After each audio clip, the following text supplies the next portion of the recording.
Good morning दोस्तों। मैं आपका दोस्त बीएल आपके अपने YouTube channel all in one with BL पर आपका स्वागत करता हूं। दोस्तों, हम पढ़ रहे थे आधुनिक भारत का इतिहास और आधुनिक भारत के इतिहास में हमने स्वतंत्रता आंदोलन पढ़ा। और स्वतंत्रता आंदोलन के दौरान ही आप लोगों का कमेंट आया कि महात्मा गांधी जी के ऊपर एक अलग से क्लास ली जाए। तो मैंने कोशिश की है महात्मा गांधी जी के ऊपर एक क्लास लेने की। लेकिन दोस्तों, महात्मा गांधी ऐसे किरदार हैं कि इनकी एक या 10 क्लास में भी इनकी सारी चीज़ें या इनकी जीवनी के बारे में, इनके कार्यों के बारे में नहीं बताया जा सकता।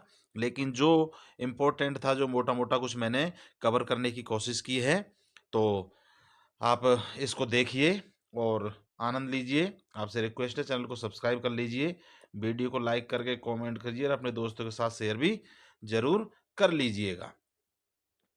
अब देखते हैं महात्मा गांधी के जन्म से लेकर के और उनकी मृत्यु तक के कुछ इम्पोर्टेंट टॉपिक। तो परिचय देख लेते हैं। तो महात्मा गांधी जी का जन्म जो है 2 अक्टूबर 1869 ईस्वी को पोरबंदर गुजरात में हुआ था। इनका पूरा नाम जो था मोहनदास करमचंद गांधी था। दोस्तों, ये क्या है, कुछ बीच बीच में खास खास चीज़ें लिए उसके बाद भी ये चैप्टर क्या है, थोड़ा लंबा बन गया है, तो थोड़ा फास्ट चलेंगे। तो थोड़ा तेज तेज इनको बताएंगे, तो उस चीज़ को आप देखते रहिएगा।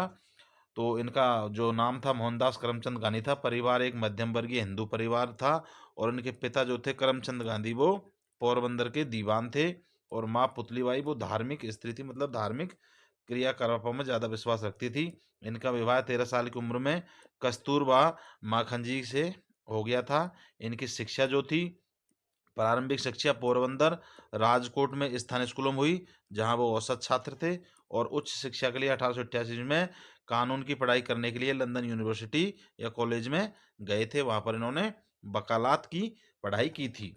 अब देखते हैं इनके जो प्रमुख कार्य थे या आंदोलन थे, उनमें किस किस में इन्होंने भाग लिया था। तो असहयोग आंदोलन जो 1920 से 1922। दोस्तों, ये जब कानून की पढ़ाई के लिए लंदन गए थे, उसके बाद में 1915 के आसपास में ये वापस आए थे। तो उसके बाद में असहयोग आंदोलन, और असहयोग आंदोलन 20 से 22 में, और अंग्रेजों के प्रति असहयोग की भावना को बढ़ावा दिया था इन्होंने। और जिसने ब्रिटिश संस्थानों, अदालतों, शिक्षण संस्थानों का बहिष्कार किया था। और स्वदेशी मतलब खादी के जो बने वस्त्र थे, जो हमारे देश में बनते थे, उनको यूज करने का पर ज़्यादा जोर दिया था।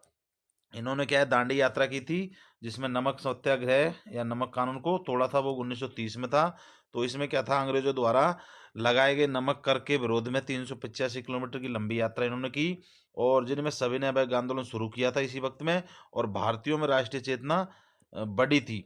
तो अब नमक कानून क्या था वो देखते हैं। तो ब्रिटिश जो सरकार थी, उसने एकाधिकार कर लिया था नमक के ऊपर। तो 1882 ईस्वी में नमक अधिनियम में नमक के उत्पादन और बिक्री पर ब्रिटिश सरकार ने एकाधिकार स्थापित कर लिया था। मतलब कोई भी भारतीय नमक उत्पादन नहीं करेगा। भारी कर लगा दिए थे, भारतीयों को नमक बनाने या इकट्ठा करने की अनुमति नहीं थी। और उन्हें महंगा या भारी वाला नमक खरीदना पड़ता था, जो अक्सर आयातित होता था, मतलब बाहर से मंगवाया हुआ होता था। जबकि यहाँ नमक बनाया जा सकता था, लेकिन नमक बनाना एक कानूनी अपराध बना दिया था अंग्रेजों द्वारा, कि नमक कानून तोड़ना और एक कानूनी अपराध हो गया था। गांधी जी ने इसे कैसे तोड़ा था उसके बारे में देखते हैं कि दांडी मार्च किया। वो 12 मार्च 1930 को साबरमती आश्रम से 78 अनुयायियों के साथ 240 मील या 386 किलोमीटर की यात्रा शुरू की। और 24 दिन पैदल यात्रा करने के पश्चात में 6 अप्रैल 1930 को दांडी पहुंच करके इन्होंने समुद्र के किनारे समुद्र के जल को उबाल करके नमक बनाया। और जो अंग्रेजों का कानून था उसको तोड़ा था। मतलब उसके बाद से भारत में नमक बनने लगा और लोगों को बाहर का नमक यूज करने या महंगा नमक लेने की जरूरत नहीं पड़ी। फिर अपने यूज का इस्तेमाल करने लगे थे। भारत छोड़ो आंदोलन 1942 में, ये द्वितीय विश्व युद्ध के दौरान की बात है। तो इन्होंने जब देश आज़ाद होने के पहले, तो असहयोग आंदोलन में इन्होंने करो या मरो का नारा दिया था, डू और डाई। और जिसमें ब्रिटिश साम्राज्य को भारत छोड़ने के लिए मजबूर करने का लक्ष्य रखा। और देशव्यापी विरोध प्रदर्शन हुआ था। मतलब जो ये भारत छोड़ो आंदोलन का, जो आपको मैंने स्वतंत्र आंदोलन में भी समझाया था ये चीज़ें, तो इसमें भी इन्होंने अपना पक्ष मजबूती से भारत को छोड़ने, अंग्रेजों को छोड़ने के लिए रखा था। उसके बाद रॉलेट एक्ट आया था। रॉलेट एक्ट का विरोध 1919 में ये आया था और इसका विरोध हुआ था। इसे काला कानून के खिलाफ देशव्यापी विरोध प्रदर्शन का नेतृत्व इन्हीं ने किया था। जो रॉलेट एक्ट के खिलाफ जो विरोध प्रदर्शन हुआ था उसका नेतृत्व भी महात्मा गांधी द्वारा किया गया था, और जिसमें बिना वारंट गिरफ्तारी का अधिकार दिया गया था। मतलब रॉलेट एक्ट में बिना अपील, बिना दलील और बिना वकील के गिरफ्तारी की जाती थी। तो उसका विरोध का नेतृत्व भी महात्मा गांधी के द्वारा किया गया था। और अछूतों के लिए कार्य, अछूत दलित जिनके साथ में होने वाले भेदभाव का विरोध भी महात्मा गांधी द्वारा किया गया था, और उन्हें समाज की मुख्य धारा में लाने का प्रयास भी महात्मा गांधी के द्वारा किया गया था। अहिंसक प्रतिरोध का सिद्धांत, इन्होंने शारीरिक टकराव के बजाय नैतिक और नैतिक विरोध के माध्यम से अन्याय का सामना करने का मार्ग सुझाया था, जिसमें भारतीयों को आत्मबल मिला और स्वतंत्रता संग्राम को नई दिशा मिली थी। मतलब अपने नैतिक मूल्यों पर या शांतिपूर्ण विरोध प्रदर्शन करके ही किसी भी बात को मनवाना ही इनका मुख्य उद्देश्य था। हिंसा में ये बिल्कुल भी भरोसा नहीं करते थे। इनके जो प्रमुख कार्य थे, तो स्वतंत्रता संग्राम में इन्होंने नेतृत्व किया, और इन्होंने भारत को ब्रिटिश शासन से मुक्त कराने के लिए जन जन आंदोलन जैसे असहयोग आंदोलन, नमक जो दांडी मार्च हमने अभी पढ़ा था, भारत छोड़ो आंदोलन का नेतृत्व किया, जो अहिंसक प्रतिरोध पर आधारित थे। और ये अहिंसक रूप से ही ये आंदोलन किए और इनमें सफलता भी मिली थी। अहिंसा और सत्य के सिद्धांत पर क्या है, गांधी जी ने सत्य और अहिंसा को अपने मुख्य हथियार बनाए थे, जो अन्याय के खिलाफ लड़ने में शक्तिशाली तरीके थे। सामाजिक सुधार, इन्होंने गरीबों के उत्थान के लिए जाति व्यवस्था की बुराइयों को खत्म करने, अस्पृश्यता उन्मूलन और महिलाओं के अधिकारों को बढ़ावा देने के लिए भी कार्य किया था। हरिजन सेवक संघ की स्थापना 1932 में, दलित जिन्हें ये हरिजन कहते थे, उनके उत्थान और समाज में उनकी सहायता के लिए भी इन्होंने काम किया था।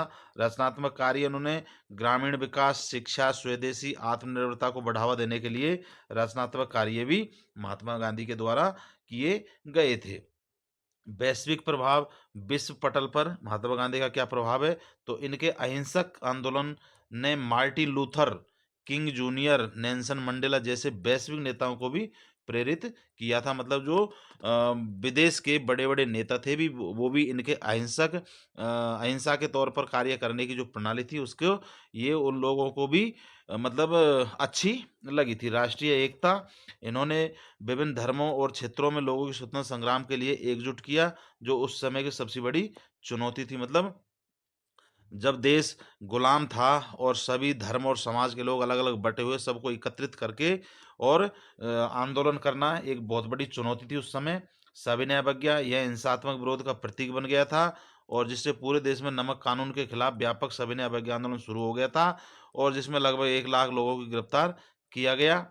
तो मतलब यही सविनय अवज्ञा से जो नमक कानून तोड़ा था, उसके बाद में सविनय अवज्ञा आंदोलन भी शुरू हो गया था। इसका परिणाम क्या हुआ, इस आंदोलन में ब्रिटिश हुकूमत को मजबूर किया कि वे नमक कानून बनाने और इकट्ठा करने की भारतीयों की मांग को स्वीकार करें, और इसमें गांधी इरविन समझौता 1931 के तहत नमक बनाने की छूट मिली, और यह भारत में स्वतंत्र संग्राम से एक महत्वपूर्ण मोड़ साबित हुआ था। मतलब जो नमक कानून बना रखा था कि भारतीय कोई भी नमक नहीं बनाएंगे, तो इसमें जो शर्तें थी भारतीय लोगों की कि हम नमक बनाएंगे, नमक का स्टोर भी करेंगे, तो इसके लिए गांधी और इरविन जो वायसराय था उसके बीच में समझौता हुआ, और फिर नमक बनाने की छूट मिली, और इसमें भारतीयों की जीत हुई थी। ये भी शांतिपूर्वक आंदोलन था, और इसमें महात्मा गांधी का अहिंसा का मार्ग पर चलते हुए ये शर्तें अंग्रेजों से मनवाई थी।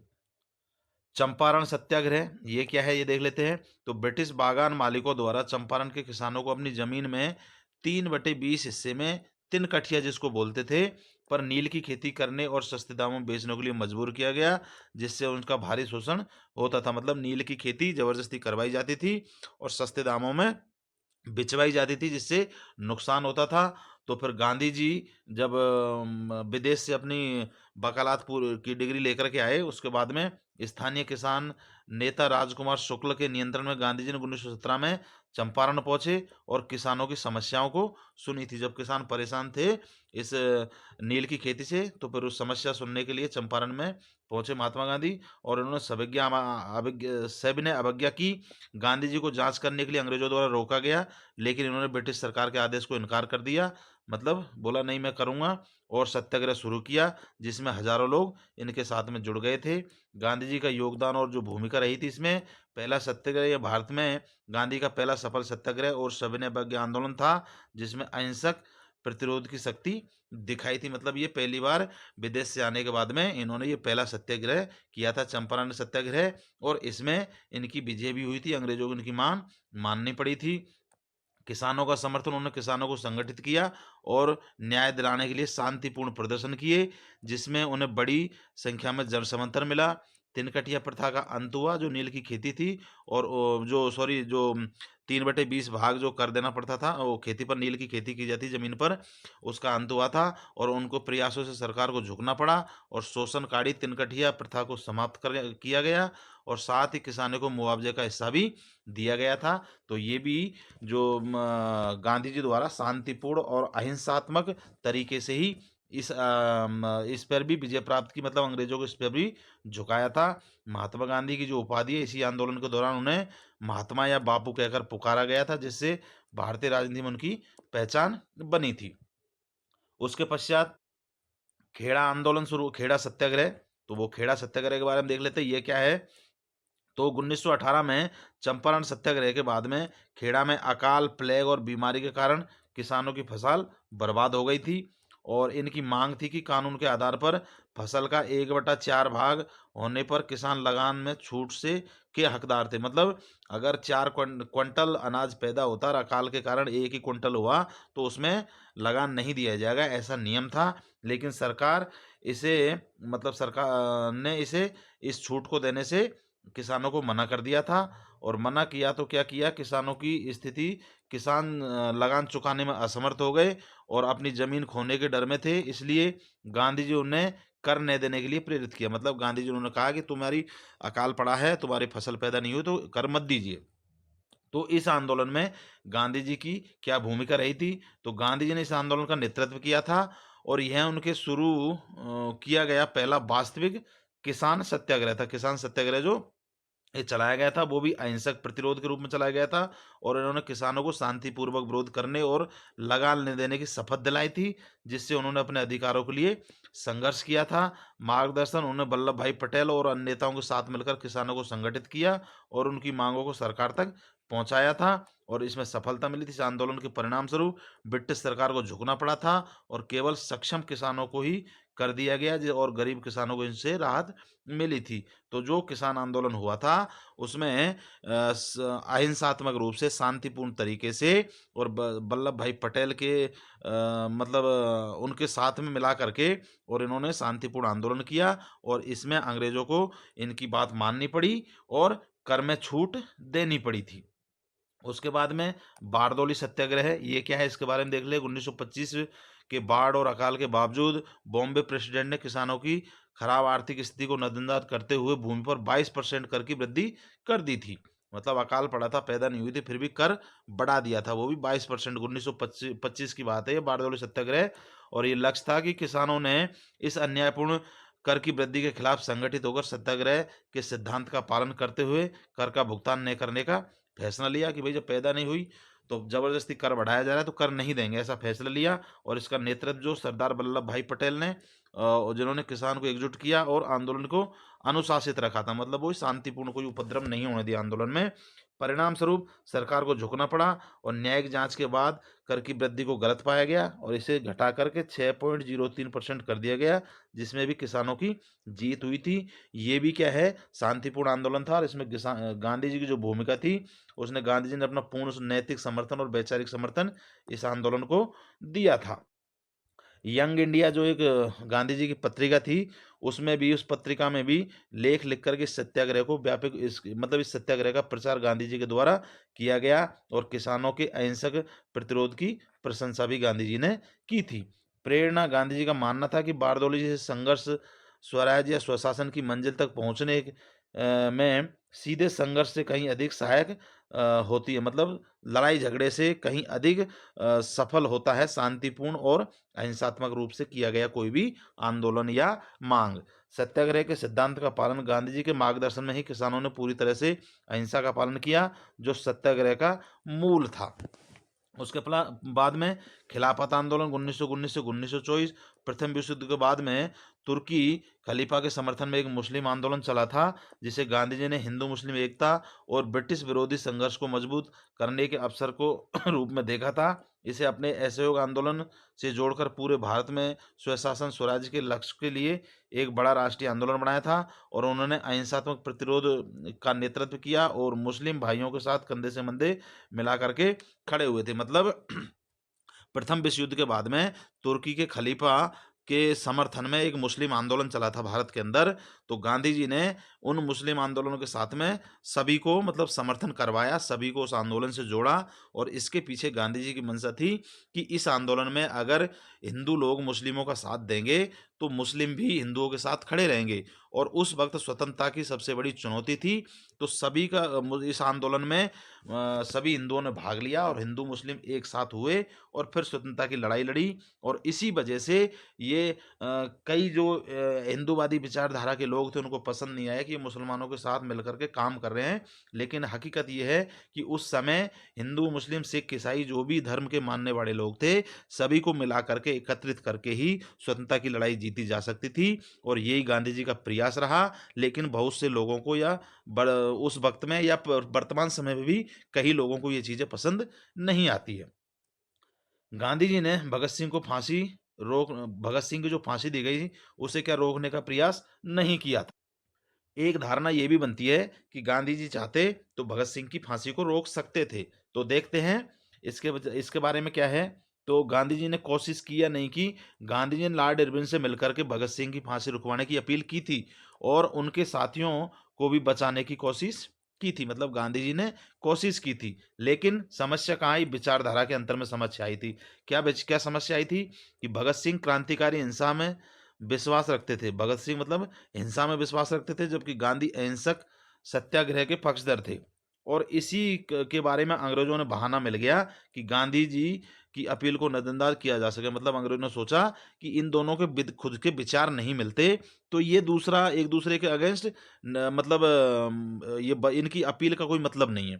क्योंकि भगत सिंह क्रांतिकारी और वो हिंसा के पुजारी थे और गांधी जी अहिंसा के पुजारी थे। तो विचारधारा के कारण भी अंग्रेजों ने गांधी जी की बात को नजरअंदाज कर दिया था। कानूनी अड़चनें कुछ थी। कानूनी अड़चन क्या थी कि लाहौर षड्यंत्र केस में उन्हें सैंडर्स की हत्या के आरोप में फांसी दी गई थी। ये क्लियर है। और कानूनी तौर पर जो गवर्नर जनरल के पास सजा कम करने का अधिकार नहीं होता था। मतलब भगत सिंह और उनके साथियों को जब फांसी दी गई थी, तो लाहौर षड्यंत्र केस में जो सैंडर्स था, जिसने सरदार पटेल उसकी हत्या की थी, तो उनके हत्यारे को इसने मारा था। किसने? भगत सिंह ने सैंडर्स को। तो उस वजह से इनको फांसी दी जा रही थी। एक रीजन तो ये था, और दूसरा ये रीजन ये था कि जो तत्कालीन गवर्नर जनरल था उसके पास में ये सजा कम करने का अधिकार नहीं था। मतलब उसके पास कुछ सीमित अधिकार थे। जैसे वर्तमान समय में किसी को अगर फांसी की सजा दी जाती है, मौत की सजा दी जाती है, तो उसकी सजा सिर्फ राष्ट्रपति ही माफ कर सकता है। और उस चीज को हम उम्मीद करें कि किसी स्टेट का मुख्यमंत्री उस सजा को कम कर दे, तो वो संभव नहीं है। तो उस वक्त में मतलब गांधी जी ने प्रयास किया था मतलब गवर्नर जनरल से मिलकर के, लेकिन गवर्नर जनरल के पास भी ये अधिकार नहीं था कि उसकी फांसी की सजा को माफ कर सके। गांधी जी का क्या रुख था इस बारे में कि गांधी जी चाहते थे कि भगत सिंह और उनके साथी हिंसा का रास्ता छोड़ दें, जिनके बदले में वो फांसी की सजा रुकवाने में मदद कर सकते हैं। यह बातचीत भी सफल नहीं हुई। मतलब गांधी जी ने बात की थी कि भाई मैं बात तो कर रहा हूं, लेकिन आप लोगों को ये अहिंसा का रास्ता मतलब हिंसा का रास्ता छोड़ना पड़ेगा। तो हिंसा का रास्ता छोड़ने की बात को जो ये क्रांतिकारी थे इन्होंने स्वीकार नहीं किया। और नहीं किया तो अंग्रेजों के सामने जब गांधी जी गए, तो अंग्रेजों ने भी यही शर्त रखी कि भाई दोबारा इस तरह की घटना नहीं होगी, हम इनको और सजा दे देंगे। लेकिन जो क्रांतिकारी गरम दल के नेता थे वो लोग इस बात को मानने को तैयार नहीं थे, क्योंकि वो गांधी जी के विचारों से सहमत नहीं थे। और जब फिर अंग्रेजों ने गांधी जी को यही बोला कि भाई जब आप जो बात बोल रहे हो उस बात को ये लोग मानने को तैयार नहीं है, तो फिर इनको फांसी लगने दी जाए। तो मतलब गांधी ने कोशिश की थी कि अगर ये अहिंसा के रास्ते पर आ जाए तो रिक्वेस्ट करके और इनसे इस बात का पक्ष देकर कि भाई इनको अहिंसा के रास्ते पे मैं ले आऊँगा, तो इनकी फांसी माफ़ कर दीजिए। लेकिन ये जिनको फांसी दी जा रही थी वो इस अहिंसा के रास्ते को मानने को तैयार नहीं थे। तो ये बातचीत जो की थी गांधी जी ने, ये मतलब सफल नहीं हो पाई थी अंग्रेजों के साथ में। परिणाम क्या हुआ? 23 मार्च 1931 को भगत सिंह, राजगुरु, सुखदेव को फांसी दे गई और जिससे पूरे देश में शोक और गुस्से का माहौल बन गया था। अब गांधी जी की मृत्यु तो देखते हैं।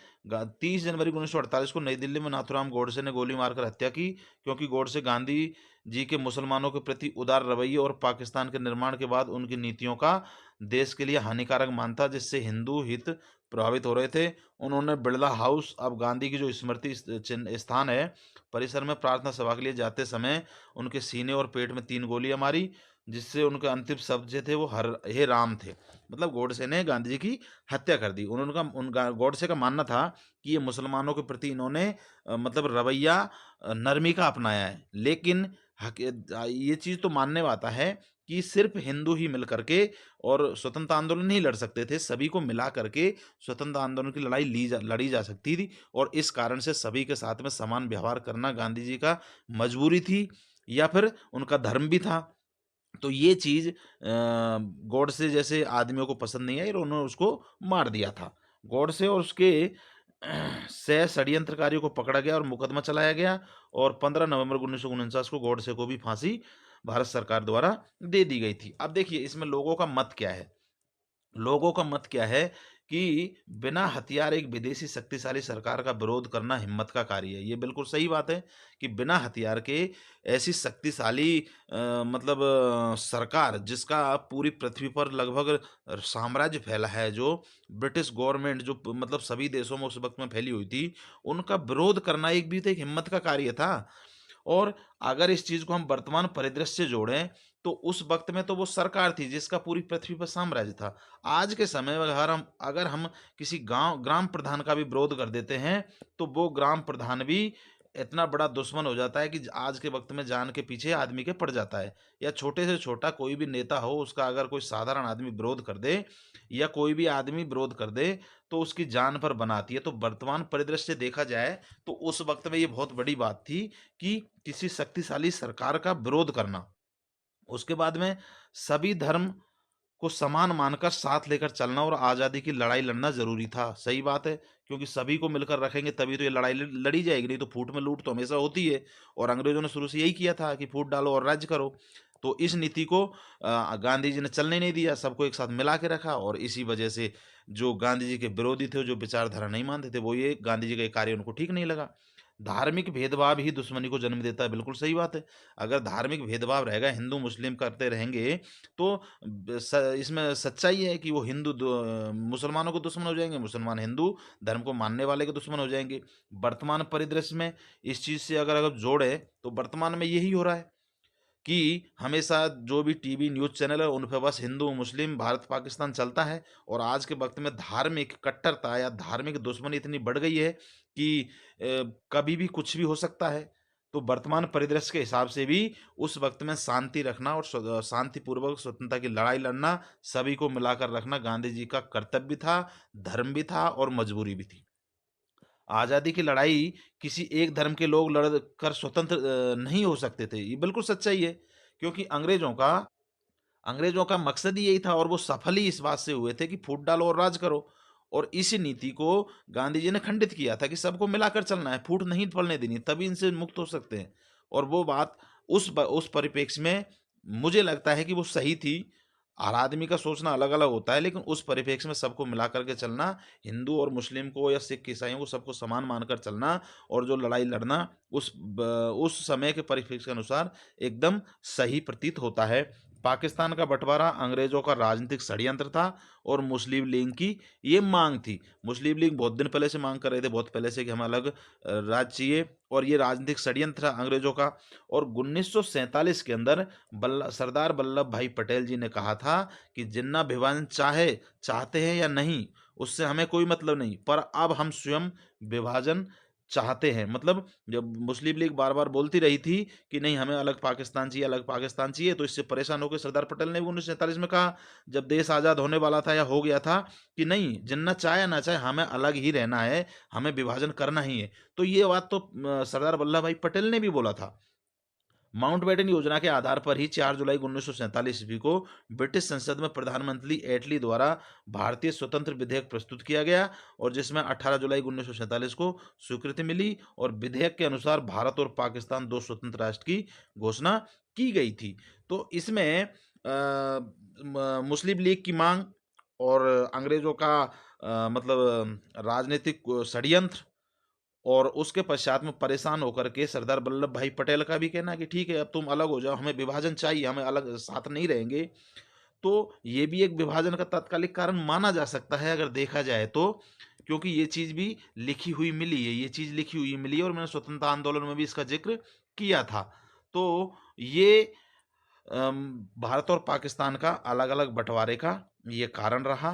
तो दोस्तों मैंने एक कम समय में और कोशिश की है ज़्यादा से ज़्यादा चीज़ें बताने के लिए। तो ये महात्मा गांधी के बारे में था। उम्मीद है आपने जैसे बोला उतने में मैं 100% नहीं तो कुछ परसेंट आपकी आशा पर खरा उतरा हूँगा। और आपसे रिक्वेस्ट है कि चैनल को सब्सक्राइब कर लीजिए और वीडियो को लाइक करके कमेंट ज़रूर कीजिएगा। अब दोस्तों अब मुझे दीजिए इजाज़त और मैं मिलता हूँ अगले क्लास में एक इम्पोर्टेंट टॉपिक के साथ में। तब तक के लिए नमस्कार और धन्यवाद।